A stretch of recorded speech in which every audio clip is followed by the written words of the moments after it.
Hola a todos y todas, sean bienvenidos a un nuevo capítulo del podcast Pensando en Política. El capítulo de hoy tiene como nombre Anatomía de un proceso constituyente. En él vamos a intentar abordar los orígenes de este mismo, las expectativas que genera en términos de riesgo y oportunidades. Para luego poder también abordar la situación que vive hoy el día el mundo y cuáles son los temas que pueden ir surgiendo a la discusión que no figuraban antes como prioritarios productos de esta pandemia. Para eso nos acompaña hoy en día Cristóbal Velorio. Él es académico de la Escuela de Gobierno de la Universidad Adolfo Ibáñez, y además de Tomás Silva y Marco Bravo, que nos acompañan constantemente en los podcasts de Pensando en Política. Cristóbal, me gustaría partir hablando un poquito irnos un poquito atrás, hacia octubre, y sobre el estallido social. Y se ha planteado que una de las causas ha sido principalmente la desigualdad. Y una de las preguntas que queremos hacer es si realmente existe esa desigualdad que se habla y si existe desigualdad, ¿de qué es? Sí, es una buena pregunta, una pregunta recurrente. No estoy seguro yo de la respuesta, pero, pero hay varias hipótesis que podríamos considerar. Una es que Chile no necesariamente ha aumentado su desigualdad material, por el contrario, la ha reducido un poquito, pero no ha aumentado la desigualdad en los últimos 30 años, como a veces se dice. Eh, pero parece que la desigualdad no haya aumentado necesariamente en los fríos números, no es la percepción de gran parte de la que protesta. Efectivamente, ellos consideran de que el chancho está mal pelado, y yo creo que hay una dimensión que escapa a la materialidad, que es una dimensión de desigualdad relacional probablemente, que tiene que ver con una sociedad clasista, una sociedad que desde el punto de vista del trato establece ciudadanías de primera y de segunda clase. Yo creo que esa percepción de desigualdad relacional puede ser más penetrante o morder más que la desigualdad estrictamente material, a pesar de que yo creo que son dos caras de una misma moneda. Analíticamente podemos analizarlas por separado, pero suelen estar bastante vinculadas. Carlos Peña habla de la vivencia de la desigualdad. ¿Tiene algo que ver con eso esta tesis de Peña? La vivencia de la desigualdad. Sí, en su libro Pensar en Malestar, él habla más que la desigualdad porque él dice, si fuese la desigualdad, los países finalmente, muchos otros países hubiesen tenido una revolución que tienen mayor desigualdad que Chile. Sí, Pero dice que lo que Brasil. está pasando en Chile, claro, entonces, Mm. ¿qué hay de eso? Sí, lo que pasa es que en Chile lo que hace combustión no es un solo elemento. Hay varios elementos que forman este cóctel Molotov que produce la virulencia del estallido social, porque lo del malestar no es novedad. Ya veníamos hace harto rato hablando de las teorías del malestar. Entonces, cuando alguien dice que esto lo tomó por sorpresa, nos está refiriendo, creo yo, a que el malestar lo tomó por sorpresa. Lo que en general uno dice que lo tomó por sorpresa es la virulencia, es la forma eh, catártica en la cual se manifiesta ese malestar, no es el malestar en sí mismo. Pero bueno, dejando eso de lado, que creo que es un aspecto muy interesante porque nos vimos a nosotros mismos aplaudiendo actos vandálicos que en otra época habríamos condenado.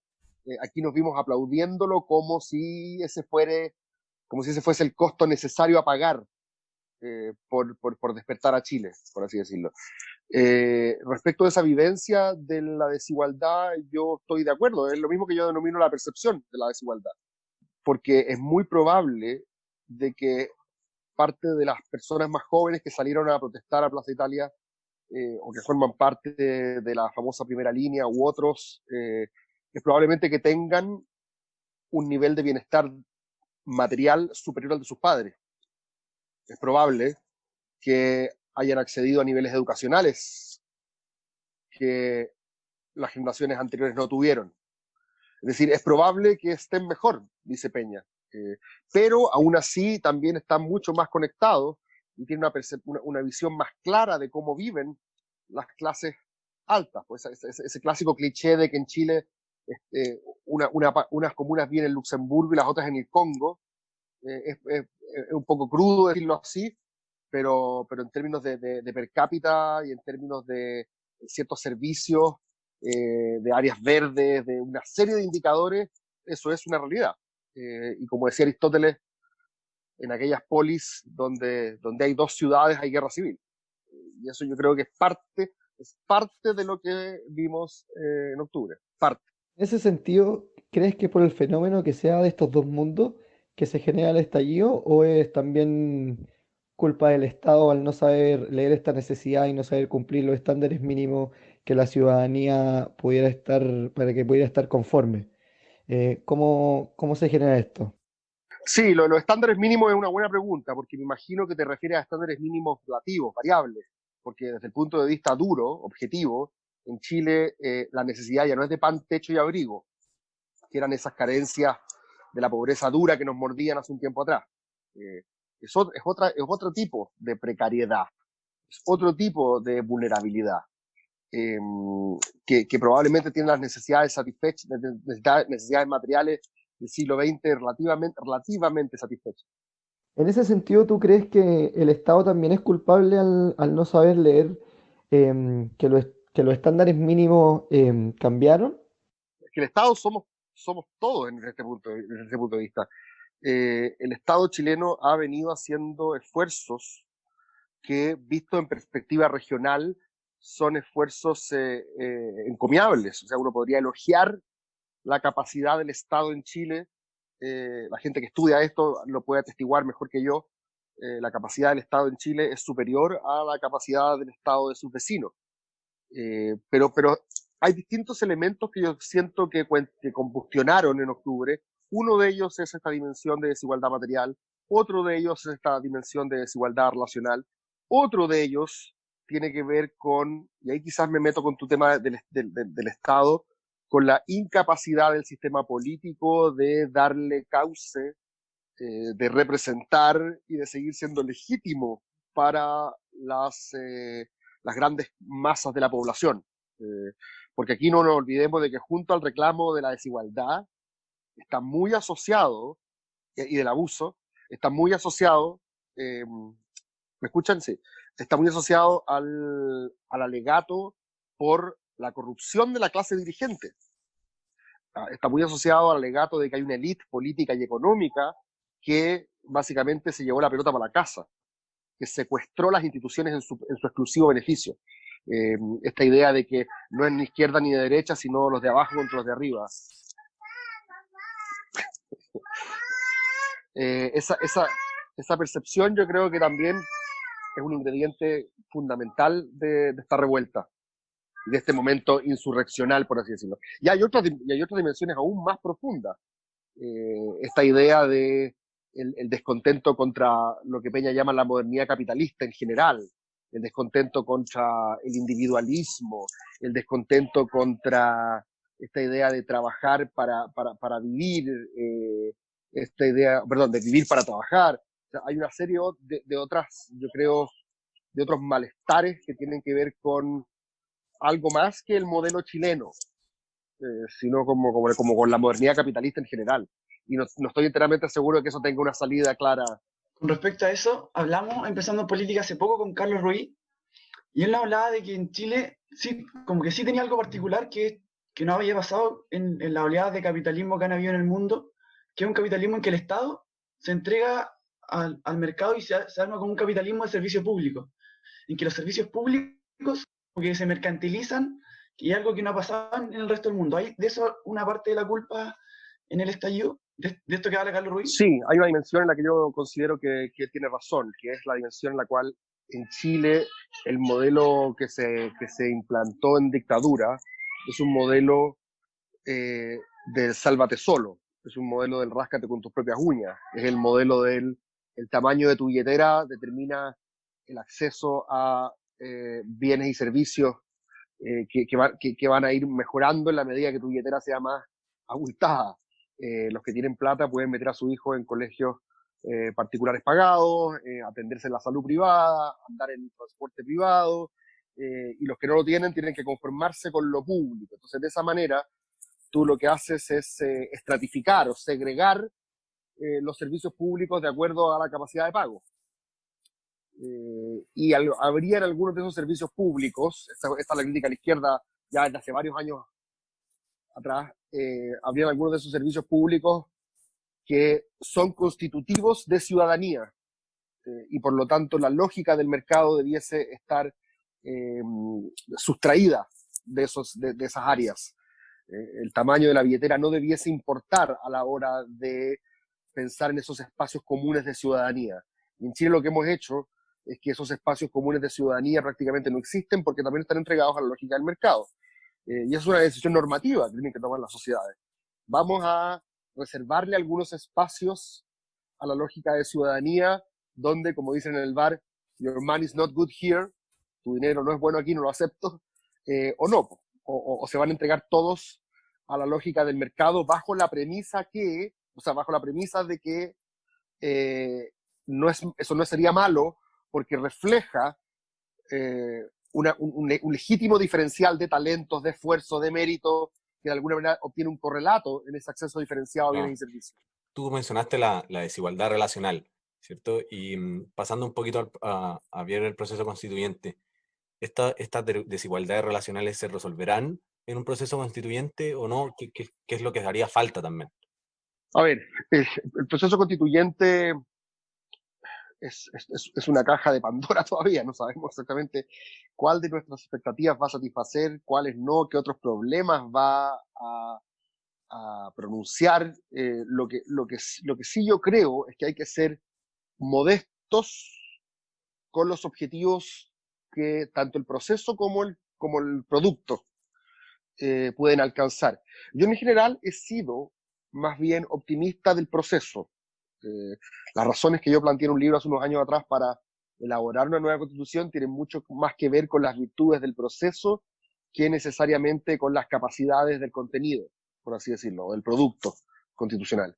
Mi impresión es que un proceso constituyente bien llevado, no voy a decir con amistad cívica, pero con un cierto fair play, permite que los jugadores, una vez que termine el partido, cual sea el resultado, se den la mano, se miren a la cara y se digan buen partido. Yo creo que esa dimensión de legitimidad con la cual se revestirían las instituciones políticas en Chile a partir de un proceso constituyente, esa legitimidad es a la que hay que aspirar, es a la legitimidad del darse la mano y decir buen partido, independiente de que el contenido no refleje en un 100% mis propias convicciones ideológicas. Entonces tengo una cierta, puede que mi optimismo sea cándido, sea ingenuo, pero soy más escéptico respecto de la capacidad del producto constitucional de solucionar la vida de los chilenos y mejorarla radicalmente, incluso a nivel racional, pero sí tengo más expectativas puestas en la capacidad terapéutica, por así decirlo, del proceso. Ahora, esto yo lo había escrito antes del estallido. Hoy día no estoy enteramente seguro si sigue funcionando o no. Por un lado, como tú sabes, a los intelectuales muchas veces les gusta acomodar todas las cosas que pasan a sus tesis preexistentes. Entonces, por un lado, podría decirte, no, ahora más que nunca, lo que necesitamos es este proceso terapéutico.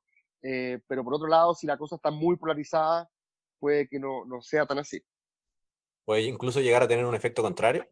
Uno esperaría que no, pero esto requiere un músculo democrático bien entrenado, requiere saber perder, requiere sentarte a conversar con el adversario, requiere una serie de virtudes políticas que yo siento que no abundan, son escasas.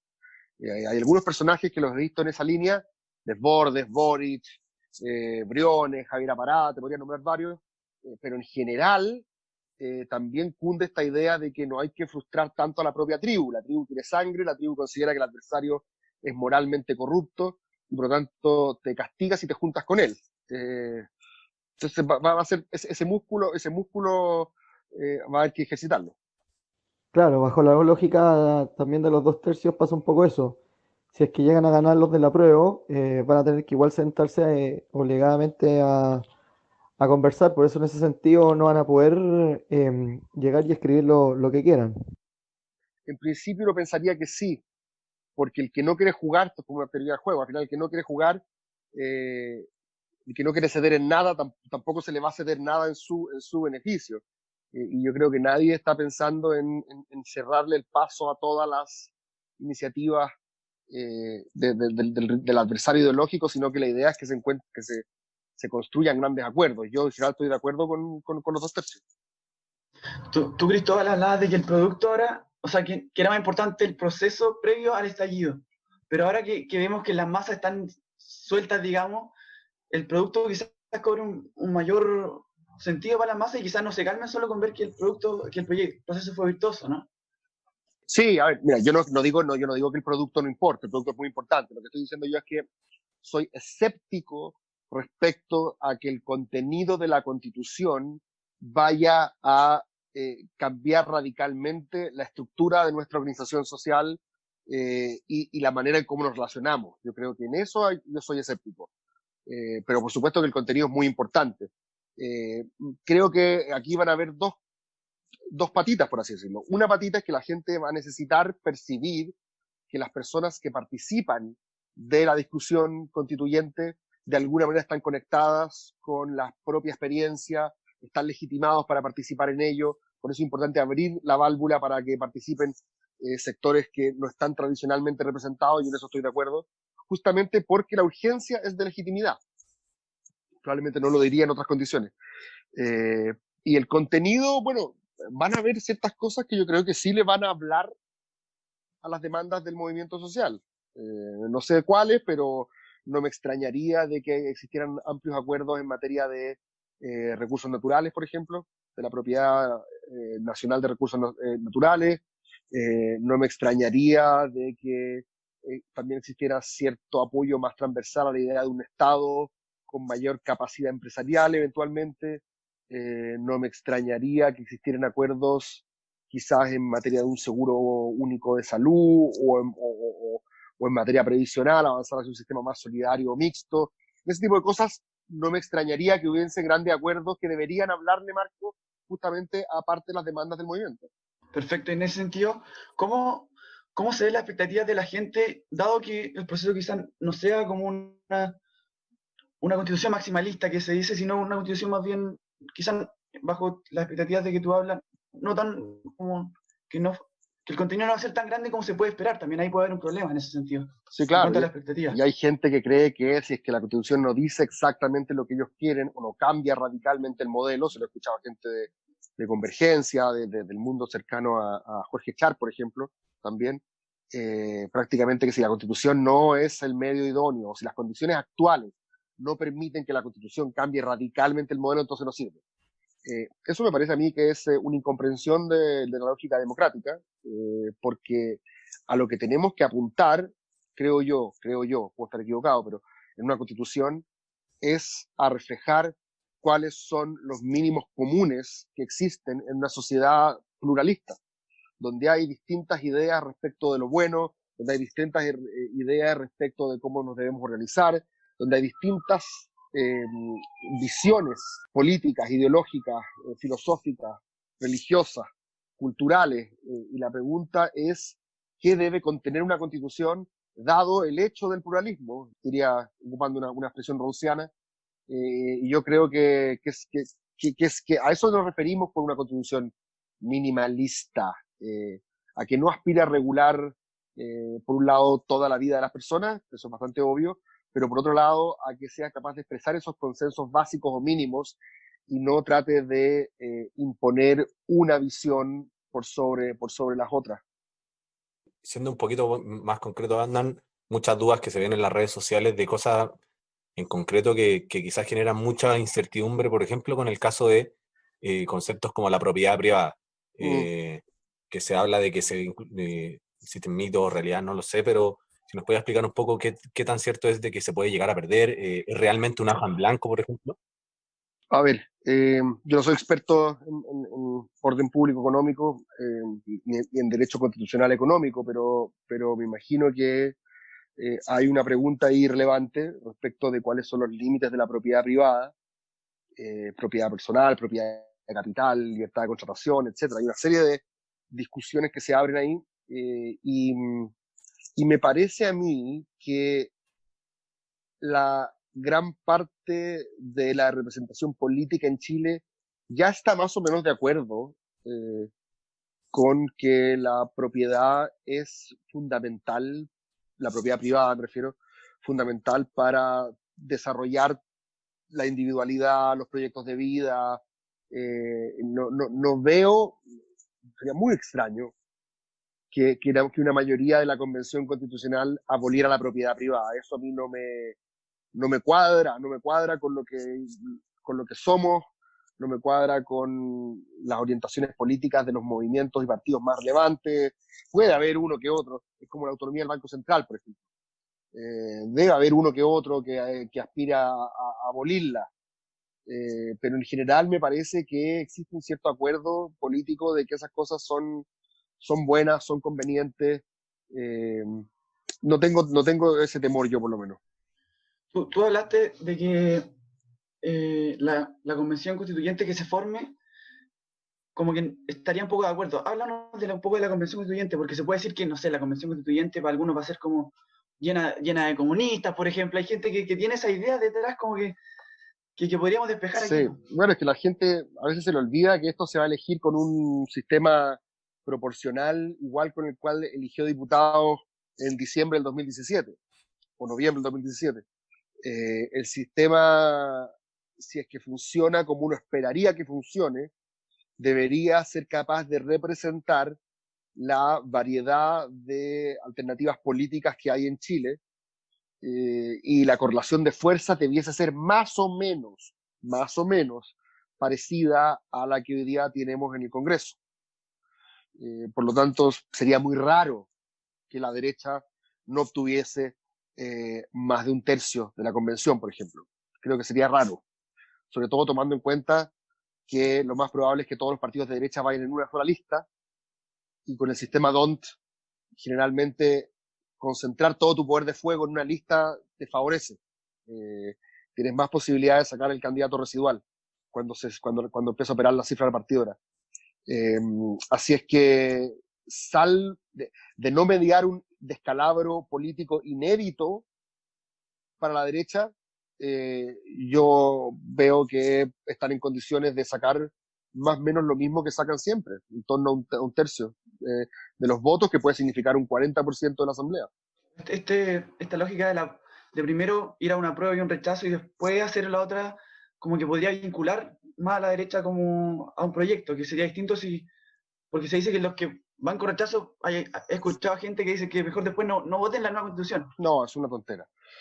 No, la gente que vota rechazo es gente que considera por distintas razones, ya sea que no necesitamos una nueva constitución porque la actual funciona bien, ya sea que sienten que se legitimó a través del tiempo, o ya sea que sienten que ha sido obtenida, por así decirlo, este plebiscito en condiciones de violencia o de presión inaceptable, etc. Ellos pueden dar las razones que quieran, pero una vez que pierden, necesitamos que todos participen en la elaboración de la nueva constitución si no queremos cometer el mismo error de la del 80, porque es básicamente que es una constitución que se ganó por pocover, donde no participó el rival. Sería absurdo hoy día dejar fuera a los partidarios del rechazo para volver a ganarles por pocover, pero en este caso en un sentido inverso. No tiene ningún sentido, y creo que la gente que lo promueve tampoco tiene mucha comprensión de la democracia. Cristóbal, para ir despejando dudas que nos han planteado también la gente antes de este programa, ¿qué pasa si la derecha obtiene ese un tercio, que es lo más probable que pase, y se planta con el ánimo de rechazar todo lo que quieran integrar? ¿Qué pasaría? O sea, ¿vamos a necesitar los dos tercios para redactar algo o van a necesitar dos tercios para sacar algo? Si puede ahí contar un poco cómo funciona esto de la famosa hoja en blanco. Hay una primera cosa que me gustaría aclarar, es que nosotros usualmente hablamos de la derecha como ese tercio asociado a los partidos de Chile Vamos. Pero hoy día me parece a mí que gran parte de estas ideas matrices, ideas que uno podría asociar a las culturas liberales, occidentales o socialdemócratas, están también muy presentes en muchos partidos que estaban en la ex nueva mayoría, en el centro, en la centroizquierda. Hay partidos de centroizquierda liberales, hay partidos del Frente Amplio liberales, que también les importa la innovación, el emprendimiento, el crecimiento. O sea, no pensemos que solamente es el tercio de la derecha el que se va a trincherar contra las hordas bárbaras que van a tratar de desmontar todo el exitoso modelo de desarrollo chileno. Acá hay el PS de Landerreche, por ejemplo, yo creo que puede alcanzar muchos acuerdos con el Evópoli de Briones, por ponerte un ejemplo, en materia económica. Entonces, también desmitificaría ese, no es la derecha contra el mundo. Hay ya acuerdos centrales en la cultura política chilena. Y respecto a la hoja en blanco, que se tiene que entender respecto de que te obliga a ponerte de acuerdo, ya que si es que no llegas a acuerdo, no es que reviva la Constitución del 80. Ese es el punto. Por eso es tan importante la hoja en blanco. La hoja en blanco es fundamental. Hay gente muchas veces en la derecha que dice, no, esto es la hoja en blanco, quiere decir que... No, la hoja en blanco es fundamental porque es la que nos genera primero la presión de ponernos de acuerdo, y segundo, porque significa que la Constitución del 80 no opera como supletoria, no opera como subsidiaria en caso de ausencia de acuerdo. Y eso era fundamental también para dotar de legitimidad a este proyecto, porque de lo contrario, era una reforma constitucional. ¿Y qué tan importante va a ser en el proceso poder controlar las frustraciones de ambos sectores? Me refiero porque esta negociación va a tener que, más de alguno va a tener que ceder en algo, y cómo se manejen las frustraciones a nivel país, creo yo, puede terminar influyendo harto en cómo reacciona uno frente a algo que perdió, por decirlo así. Bueno, dejémosle eso a la capacidad política de los distintos líderes de cada sector. Va a tener, a eso me refiero con ejercitar el músculo de la discrepancia civilizada, razonada, de una deliberación democrática en un marco de fair play. A eso es justamente a lo que me refiero, a educar esa frustración. Claro. Pasando un poquito ahora al tema de las temáticas que han estado en boca hoy en día, sobre todo con el tema de la pandemia, pueden surgir ciertos aspectos que van a ser importantes para la discusión, que no se conversaron antes, pero que están empezando a surgir ahora, para ir un poquito más concreto. En el caso de las libertades, por ejemplo, que pasa en China, que ellos restringieron, o los países orientales, restringían mucho más las libertades de las personas para regular la salud de la población. ¿Cómo esas discusiones pueden ser fundamentales ahora y que no las teníamos tanto en mente? Sí, es una buena pregunta saber en qué punto se cruzan con la discusión constitucional. Claro. Efectivamente, varias de las cosas que están ocurriendo en materia previsional, por ejemplo, con la plata que nos perdió en nuestros fondos previsionales, o el tema de las ISAPRES subiendo los planes, o anunciando que los van a subir, la pregunta de cómo el Estado se vincula con ciertos servicios privados, con las clínicas privadas, por ejemplo, con la banca. Todas esas preguntas, por supuesto, que tienen la posibilidad de tener una conversión constitucional, por así decirlo. Se pueden articular en clave constitucional. Y sin duda que van a ser munición para el debate. No sé exactamente cómo se manifiesten, pero me extrañaría que no lo fueran. Me extrañaría que gente no ocupara lo que está ocurriendo, delegados, constituyentes o actores en este debate, no ocupara lo que está ocurriendo para mostrar sus puntos. Y es razonable, es entendible, pues sí. Hay que ponerse en todos los casos. Probablemente va a ser bien interesante lo que se va a entender como una excepción constitucional, porque lo que estamos viviendo ahora y las herramientas que muchos le piden al Estado que ejecute estas acciones de requisar o confiscar, lo que pasó en Islandia, creo que es de facto el Estado tomó el control de todos los servicios sanitarios, incluyendo los privados, son propias de un estado de excepción constitucional. Así que esa discusión también va a ser interesante. ¿Cuáles de las cosas que estamos discutiendo y que nos gustaría que ocurrieran en Chile en el futuro las estamos pensando para un estado de normalidad y cuáles las estamos pensando para un estado justamente de excepción? Un poco cambiando el tema a lo que está pasando ya más atingente al coronavirus, te queríamos preguntar sobre los dilemas éticos que se nos ponen en el ya corto plazo sobre vidas que elegir versus otras. Queríamos saber cómo se ve eso en este nuevo escenario del coronavirus en cuanto al utilitarismo versus kantianismo, ese tipo de cosas. Sí, hay varias discusiones interesantes que se están dando.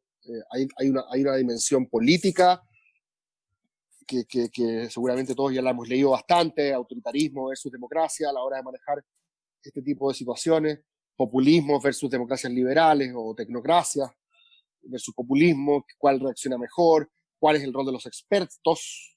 Esto es bien interesante porque parecía que en octubre le tiramos la cadena a los expertos y lo que estaba pasando en Chile un poco seguía la misma tendencia mundial populista anti-expertise. Y ahora muchas de esas mismas personas son las que dicen, pero escuchen a los doctores, escuchen a la OMS, escuchen a los expertos. Entonces, como la resurrección de los expertos. Pero respecto al tema que tú señalas, yo creo que es súper importante descaricaturizar los dilemas éticos que se van a producir. Porque el que cree que esto es salvar vidas versus la economía, ve el asunto con demasiada simpleza, diría yo. Los asuntos se van a complejizar cuando tener países con las economías paradas empieza a significar hambre, cuando empieza a significar problemas que afectan no accidentalmente, sino que fundamentalmente la calidad de vida. Y en ese momento mucha gente va a decir, bueno, quizás va a llegar la hora de hacer cálculos. Y cuando uno piensa en cálculo, al tiro, claro, piensa en una estructura ética utilitarista, ¿cierto? Pero ninguna persona y ningún gobernante actúa solamente en base al kantianismo. Nadie lo hace así. Todos en la vida diaria a veces hacemos primar ciertas intuiciones éticas y a veces hacemos primar otras.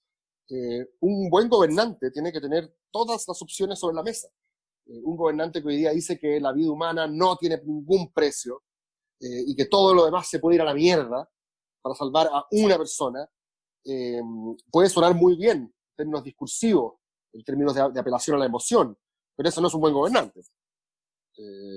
Y me parece que la editorial del Economist, del último, se refiere un poco a estos dilemas, y si bien yo también he sostenido que estamos viviendo un momento kantiano, va a llegar el momento donde vamos a tener que sacar la calculadora y ver efectivamente cuánto aguanta, por ejemplo, una cuarentena total donde tienes a todos parados, y qué otras opciones hay que considerar, por lo menos. Y considerar otras opciones no te transforma en un monstruo moral, que es algo que también decía hace poco Isabel Benke en una columna en La Tercera, o sea, en una entrevista, y me parece que tiene toda la razón. Hay que considerarlas, y la gente que te diga al tiro, que tú prefieres la economía y no, esta persona no ve el asunto con la complejidad que tiene. Cristóbal, te vuelvo a traer al proceso constituyente y ya para ir cerrando el programa. La gente ha hablado mucho de esta nueva constitución, habla de que tienen que cambiar el tema de salud, educación, pensiones, pero ¿qué opinas tú de los temas futuros, como no sé, el medio ambiente, datos personales, el tema del emprendimiento? ¿Crees también que esto puede ser una oportunidad para Chile para ser un país moderno? Es una súper buena pregunta. Nosotros generalmente tenemos en mente los debates constitucionales del siglo XX. Y es una muy buena pregunta saber si es que acaso no debiésemos adentrarnos en las problemáticas del siglo XXI. Porque, claro, uno pensaría que lo más sencillo es poner el derecho humano al Internet, no sé, por ejemplo. Pero después está toda la dimensión de la protección de datos, de la vida privada versus la vigilancia, los dilemas medioambientales que se van a producir, hasta qué punto nosotros tenemos que tener una consagración constitucional de nuestros esfuerzos para combatir los efectos del cambio climático. O sea, todas esas discusiones me parece que son muy relevantes. Yo no tengo las competencias para pronunciarme sobre el contenido de cómo debiésemos regularlas, pero sería muy interesante tener esas discusiones, pues, discusiones desde el transhumanismo a los cyborg, a la capacidad de mejorar los cuerpos, a distintos tipos de medicina. Todas esas discusiones, en todo caso, no es necesario que estén expresadas en la Constitución como tal, porque para eso está la política, para eso está la democracia, para eso está el Parlamento, que después va a tener que legislar sobre los distintos asuntos. Pero pueden haber algunos principios centrales, estoy pensando por ejemplo aquí en el cambio climático, que estén en la Constitución. Eso me parece que no debiese ser tan problemático de consensuarlo. Sin duda, en cuanto a estos temas, y van a seguir surgiendo nuevas problemáticas que abordar en vista de un proceso constituyente, y que nos gustaría seguir discutiendo y ojalá discutirlo en algún otro podcast contigo, Cristóbal. Vamos a ir cerrando y te damos las gracias por habernos acompañado en el programa de hoy y por los interesantes temas que abordamos, ¿ya? También le doy las gracias a Tomás y a Marcos por haber sido parte de esta discusión y les agradezco nuevamente, les doy las gracias y que tengan una excelente semana. Ojalá nos podamos ver en otro podcast. Gracias a ustedes.